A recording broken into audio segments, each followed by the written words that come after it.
한양의 활기찬 저잣거리.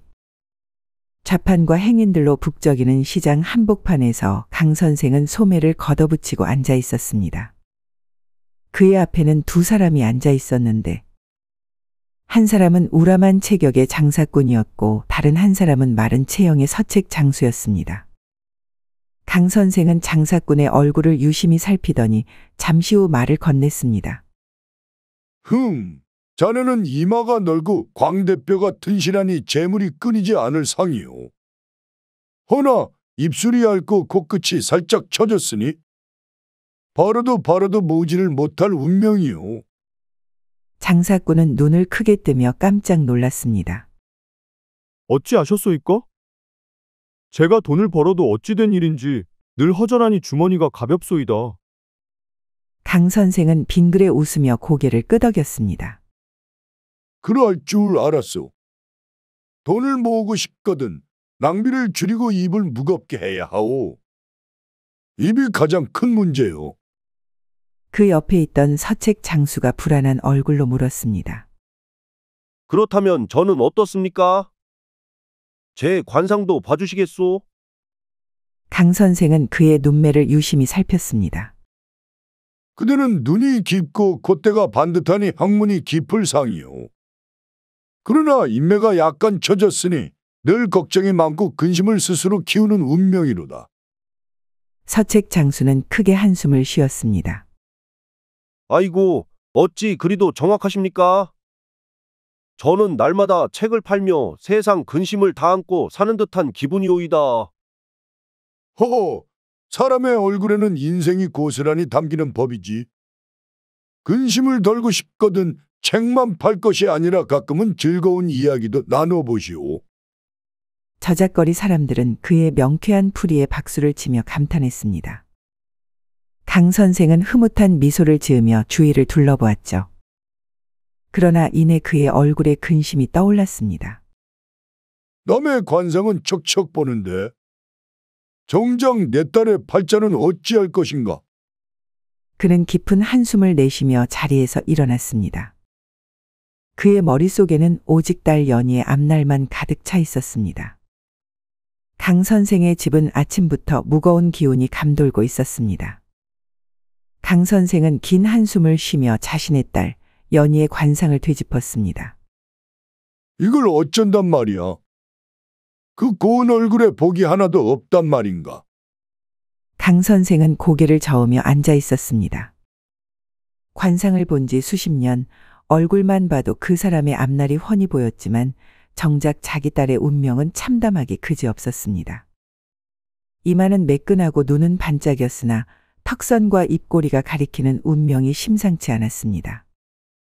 이 얼굴은 혼자 살 팔자요. 남편이 있더라도 복을 갉아먹고 빌어먹을 상이라. 허허, 이를 어쩌나. 연희는 부엌에서 방 안에서 들려오는 소리에 발을 들였습니다. 아버지, 또 혼잣말 하시네요. 또 제 관상 때문에 그러셔요. 그만 좀 하세요. 그러니까 제가 더 시집을 못 가지요. 강 선생은 딸을 보며 한숨을 쉬었습니다. 그렇다고 그냥 둘 수는 없지 않느냐. 내 운명을 스스로 피할 수 없다면 복 많은 사위를 구해다가 내 운을 살려야 할 것이 아니냐? 아버지, 그게 마음대로 되는 게 아니잖아요. 안 되는 것이 어디 있느냐? 너는 강 선생이다. 이 한양에서 관상 잘 보기로 이름난 사람인데 내 딸에게 복 있는 사위 못 구하면 체면이 서겠느냐? 식사를 마친 강 선생은 마당에 나와 볕을 쬐고 있었습니다. 그때 누군가의 목소리가 울려 퍼졌죠. 나무 사시오. 좋은 장작 깃습니다. 강 선생은 소리가 난 쪽으로 고개를 돌렸습니다. 대문 앞에 허름한 옷을 입은 사내가 커다란 장작을 짊어지고 서 있었습니다. 얼굴은 수수하나 눈빛이 맑고 온화했습니다. 순간 강 선생의 눈이 번뜩였습니다. 아니, 이 녀석. 얼굴에 복이 있다. 강 선생은 소년을 불러 세웠습니다. 이 복에 그 장작 내가 사지. 처음 보는 얼굴인데 자네 이름이 무엇인가? 소녀는 꾸벅 인사를 하며 대답했습니다. 저는 이도연이라 합니다. 강 선생은 그의 얼굴을 유심히 살폈습니다. 눈썹은 두텁고 코는 오뚝하며 입가에 복스러운 기운이 가득했습니다. 무엇보다 이마가 넓고 광이나 부귀할 상이었습니다. 장차 재물이 넘칠 상이로구나.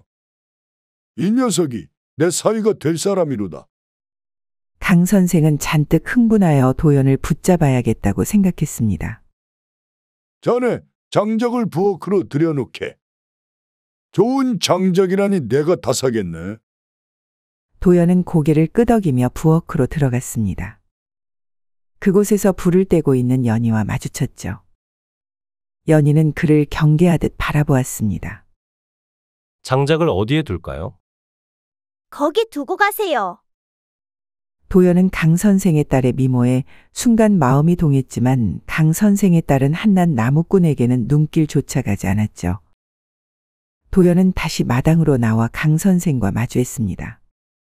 딱 보니 자네 장가갈 나이가 되었구만. 초면에 이런 말 해서 그런데 혹시 내 사위 될 생각 없나? 도연은 깜짝 놀라 허둥지둥 고개를 저었습니다. 아니, 그게 무슨 말씀이십니까? 내 자네 얼굴을 보자마자 딱 느낌이 왔네. 자네만 괜찮다면 내 딸을 내어주지. 도연은 잠시 주저하다 말을 꺼냈습니다. 어머니께 여쭤봐야 합니다. 좋아, 어머니께 여쭤보고 오게나. 허나 이 기회 놓치면 후회할 것이야. 도연은 황급히 집을 나서며 혼잣말을 했습니다. 이런 난데없이 혼잣말이라니. 이게 꿈이야 생시야. 도연은 집으로 향하며 의아함을 떨칠 수가 없었습니다. 처음 본 자신을 사위로 맡겠다는 강 선생이 수상쩍었죠. 헌데 그의 딸의 얼굴이 어찌나 고운지 한양 장안의 소문난 교수들과 견주어도 손색이 없었습니다. 하지만 도연은 내심 기대하며 집으로 향했습니다. 집에 도착하자마자 도연은 방 안에 계신 어머니에게 다가가 조심스레 입을 열었습니다. 어머니 드릴 말씀이 있습니다. 왜 무슨 일 있느냐? 혹 장작이 안 팔렸더냐? 도연은 손사래를 치며 머뭇거렸습니다. 아니에요. 장작은 모두 팔고 왔지요. 다만 오늘 나무를 팔러 갔던 집의 어른께서 저를 사위로 삼고 싶다고 하셨습니다. 어머니는 눈이 휘둥그레지며 도연을 바라보았습니다. 사위라 하였느냐? 내가 장작을 팔러 갔다가 사위감이 되어 돌아왔단 말이냐? 대체 어떤 집안이기에 그러느냐? 도연은 머리를 극적이며 대답했습니다. 그건 잘 모르겠습니다. 따님을 두셨는데 제 관상을 보시고 인연을 맺고 싶다고 하셨습니다. 어머니는 한동안 말이 없었습니다. 내 얼굴에 복이 많다는 소리는 내가 어릴 적부터 들었으니 새삼스럽진 않구나. 그런데 그 어른이 너를 보자마자 사위감이라 정했다 하니 듣기 좋기는 헌데 혹여 그 딸에게 문제라도 있는 거 아니냐? 그럼 뭐가 아쉽다고 우리 집에 귀한 딸을 시집 보낸단 말이냐? 도연은 당황하여 손을 흔들었습니다. 아니옵니다, 어머니. 저도 당황스럽습니다. 그러나 따님을 배웠는데 참 곱고 단정하였습니다. 그렇다 하여도 혼인은 가벼운 일이 아니니라. 내가 사는 게 중요하지 얼굴만 보고 결정할 일이 아니다.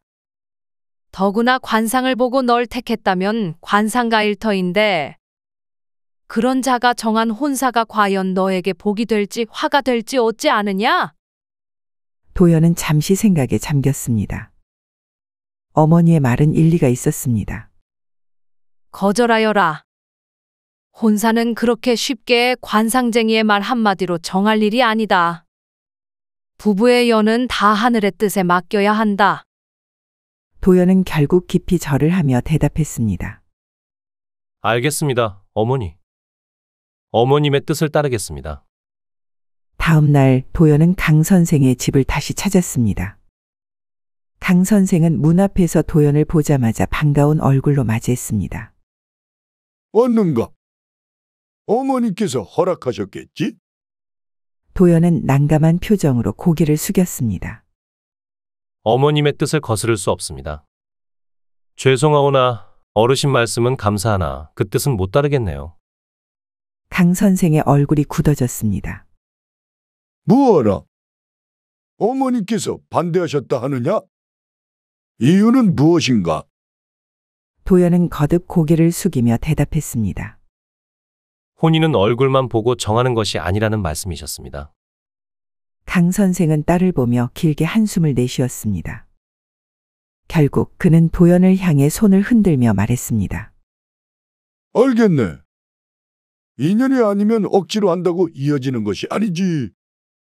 돌아가 보게. 도연은 한 번 절을 올린 뒤 조용히 문을 나섰습니다.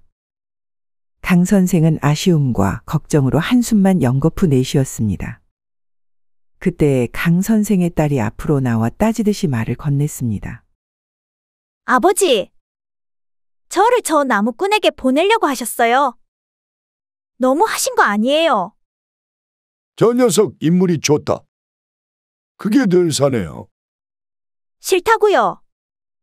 저는 양반집 정실부인으로 시집 가고 싶단 말이에요.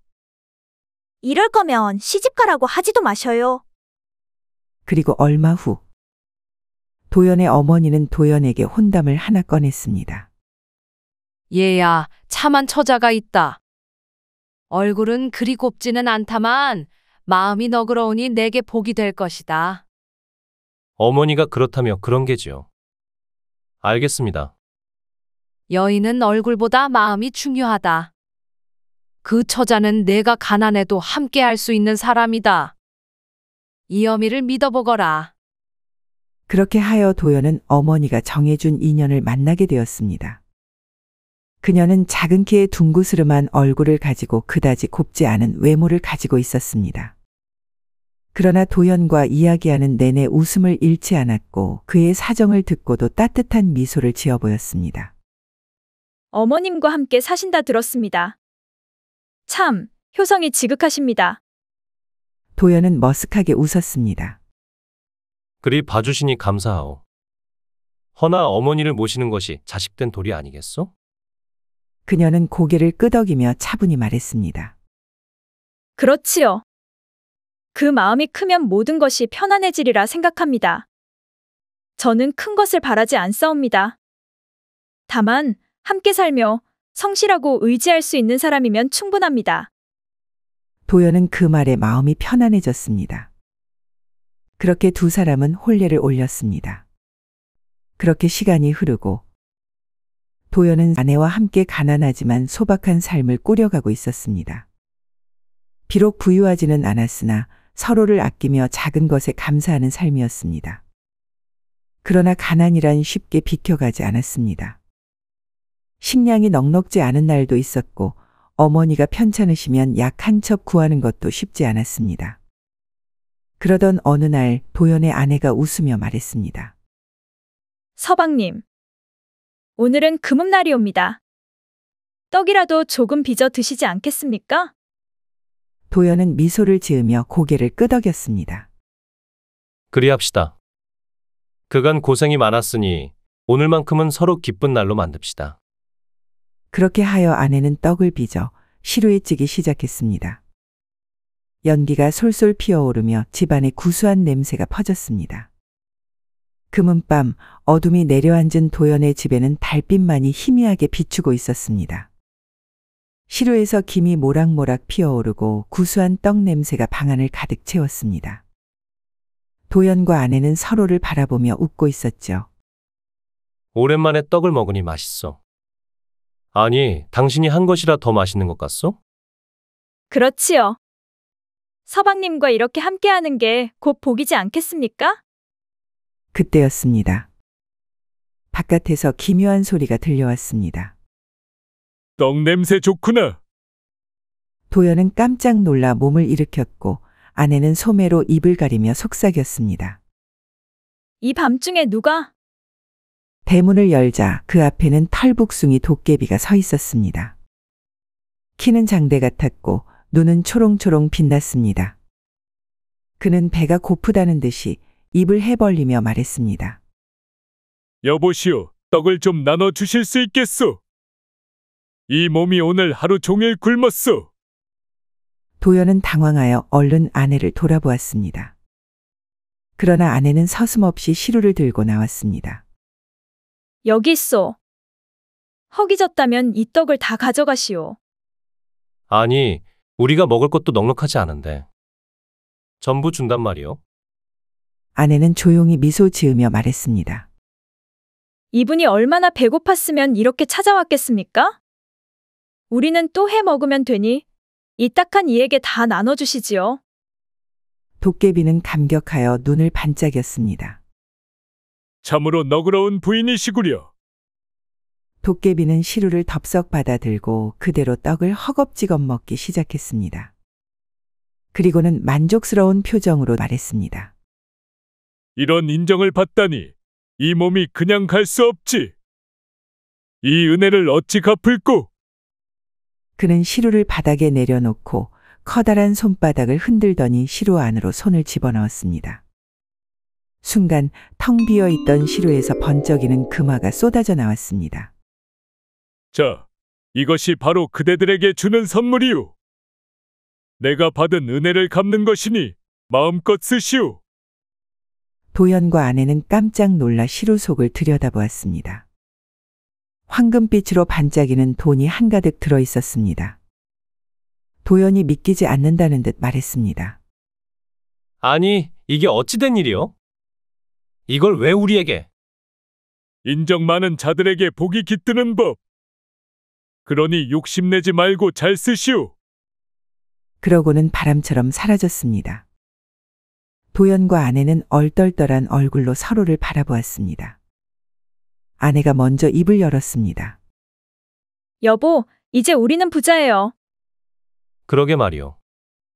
이제 고생 끝이요. 그 후 도연은 장사를 시작하였고 정직하고 성실한 태도로 사람들의 신뢰를 얻었습니다. 그의 장사는 번창하였고 곧 한양에서도 손꼽히는 부자가 되었습니다. 그는 어렵고 가난한 자에게 아낌없이 도우며 덕을 쌓았고 그의 아내와 어머니 또한 부족함 없이 살게 되었습니다.